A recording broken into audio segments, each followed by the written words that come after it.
ఈ కాయలన్నీ మా చెట్లో కాయలు. పాత ఇంట్లో చిన్నప్పుడు నేను నాటిన చెట్టు. నువ్వు కాదు, నేను నాటింది. నువ్వు నాటింది కొట్టేసాను, నేను నాటింది ఉన్నది, నేను నాటింది అది. వీళ్ళందరూ అంటారు గెస్, మీరు పట్టించుకోకండి.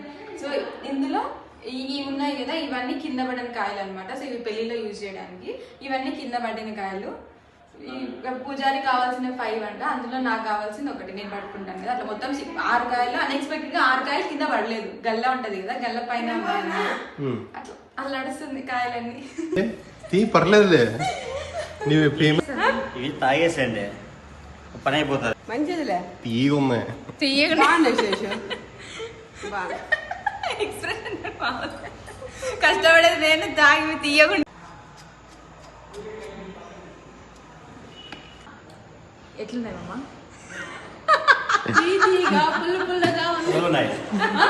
పుల్లగున్నాయి. అయితే నీకు జ్వరం వస్తాను, అందుకే చెప్తాను నేను పుల్లగున్నాయి. ఈ పెళ్లి వచ్చినా తీయగా ఉన్నాయి అని అన్నాను అప్పుడు. ఏ అబద్ధాలు చెప్పే అలవాట్లేమా? తీయగా ఉన్నాయి, నేను తాగిలేదు.